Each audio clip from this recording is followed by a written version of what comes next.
শ্রেষ্ঠা বলেছে, তুমি যাকে আমার চেয়ে বেশি ভালোবাসবে আমি তাকেই তোমার থেকে দূরে নিয়ে যাব এবং তোমাকে একা করে রাখবো। তিনি আরো বলেছেন, কখনো বলবে না তুমি তাকে ছাড়া বাঁচবে না, তবে তাকে ছাড়া আমি তোমাকে বাঁচাবো এবং পিছনের অনুগত সব আবেগ পুড়িয়ে নিয়ে তোমাকে দিব্যি সামনে নিয়ে যাব। তুমি কি দেখো না, ঋতুরাও বদলে থাকে, ছায়া দেয় যে গাছটা শুকিয়ে গেছে। তোমাদের ধৈর্য হারিয়ে যায়, কিন্তু তোমার চেষ্টা ধৈর্যশীল এবং পরম দয়ালু। সেই ঝরে যাওয়া পাতার ঢাল থেকে আবারও সবুজ পাতা গজায়। তুমি দেখো না তোমার চেষ্টার নিদর্শন?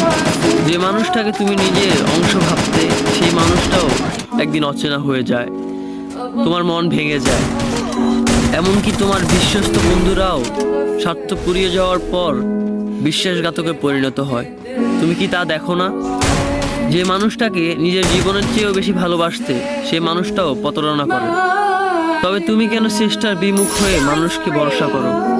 অদ্ভুত এই পৃথিবীতে, যখন তুমি ভাবো এটা হবে না কখনোই, কিন্তু কিছুক্ষণ পর সেটাই হয়। সেটাই হওয়ার নয় কি? তুমি বলো। আমি পড়বো না।